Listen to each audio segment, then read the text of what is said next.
Welcome to my second video on the SAB Lizard. If you didn't check out the first one, make sure to do so now. We installed pretty much all the servos, as well as making a really epic intro to SAB, where they came from and how they've taken the jet scene by storm. So with all that said, let's continue the build and get this thing in the sky. Before we get started, a lot of you probably already know that I rely very heavily on Electron retracts for all of my landing gear requirements. They have a product that has my full confidence and has never let me down. On this occasion, however, the guys at SAB were good enough to throw in a kit of their own landing gear to test in my very own Lizard. So let's get them installed and see how they perform. I've already installed one landing gear before making the video, just to check how everything works, lines up and fits. And I'm very pleased to say that it was very quick to do. Everything worked just as you would want it to. Just like as we saw in the previous video, all we had to do was locate all the different numbered bags, all the components, and simply screw it all into place. Very easy, very quick. So let's get the other one in there and we can move on to the next step.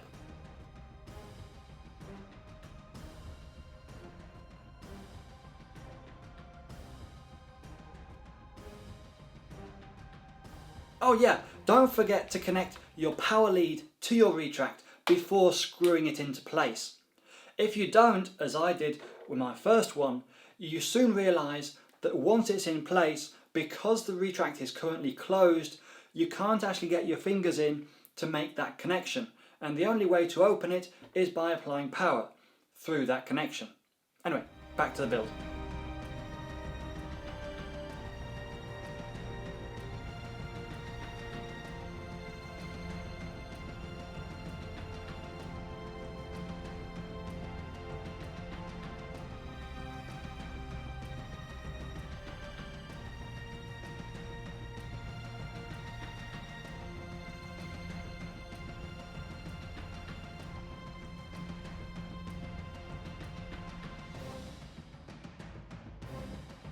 And just like that, we've installed our second main landing gear.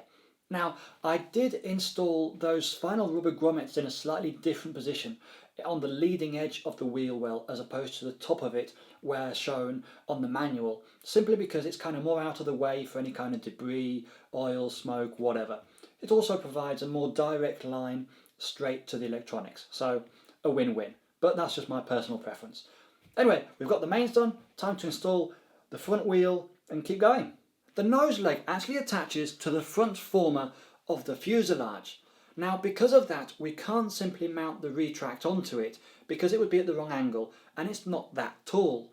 So instead, the kit comes with a mounting bracket onto which you mount the retract, and then that simply screws onto the front former.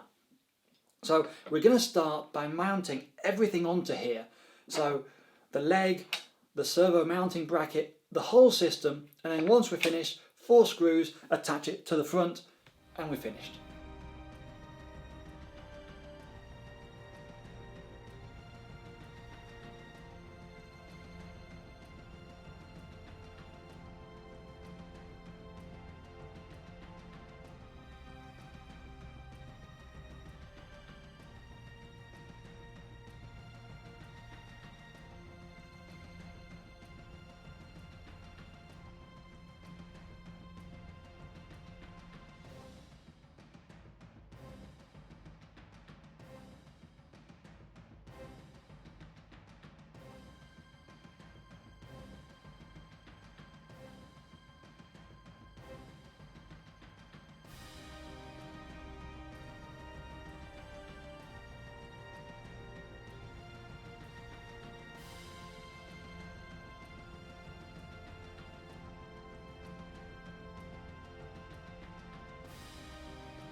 And that's the nose wheel installed. Now, I will stop here and make 2 points though. The first of which is, I wasn't initially too convinced about the whole idea of having this secured with just 4 wood screws. I mean, it's supporting the whole way to the plane on landing. It's got the whole tray sitting ahead of it as well, resting on there. I wasn't too sure. However, having just gone and installed those 4 screws and having had to fight with every single one of them to get them into that wood, I'm actually now very happy that they're not going to be going anywhere. The wood is obviously strong enough, thick enough to actually support all of that. I mean, I could barely get them in there, so no need to change anything.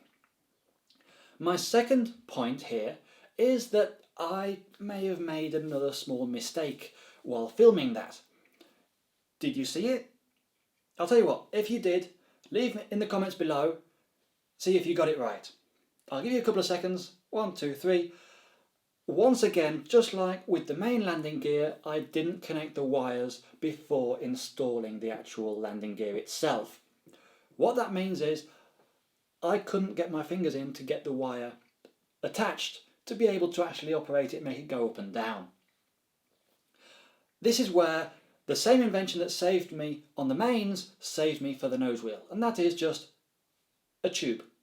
All I did was slide the wire through the tube and then use that to push it into place. So it may have been a small mistake, but it was also easily fixed, albeit a little bit of a pain. On to the next part, which is the front tray onto which we're going to mount all of our batteries, our UAT and any other small accessories. Now we do need to glue a few parts together for this, and then once that's done it's going to screw onto the landing gear mount that we've just installed. To assure a good bond, I'm going to scratch the surface first a little bit, and then I'm going to use epoxy mixed in with carbon fibre. Now this isn't anything special, it's just the produce of sanding down an old broken propeller, landing gear or anything else that's carbon.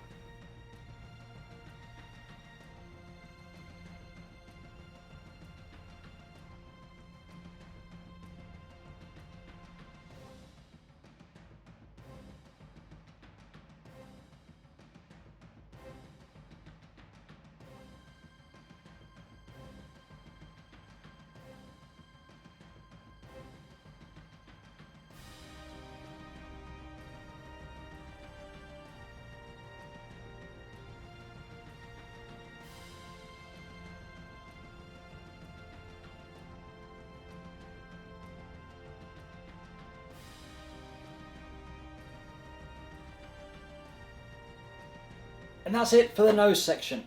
Now you saw in that video that I put tape on the underside of the carbon plate before putting the glue in.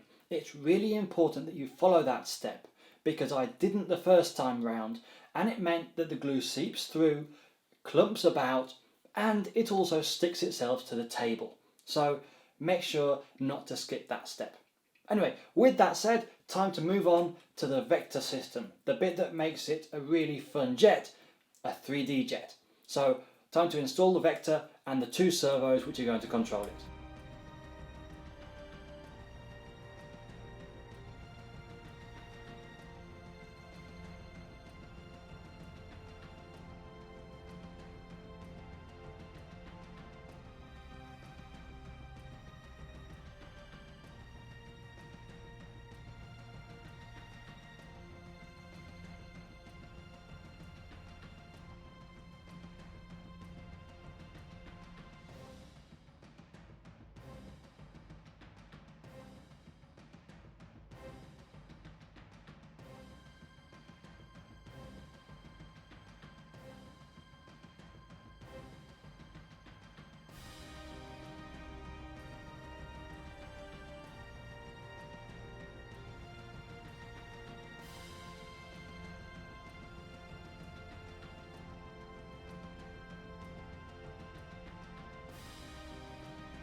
I'm not making up or installing the push rods at this moment, as I want to wait until I actually have the turbine to make sure that the route that they have is going to be clear and isn't going to foul on the turbine anywhere.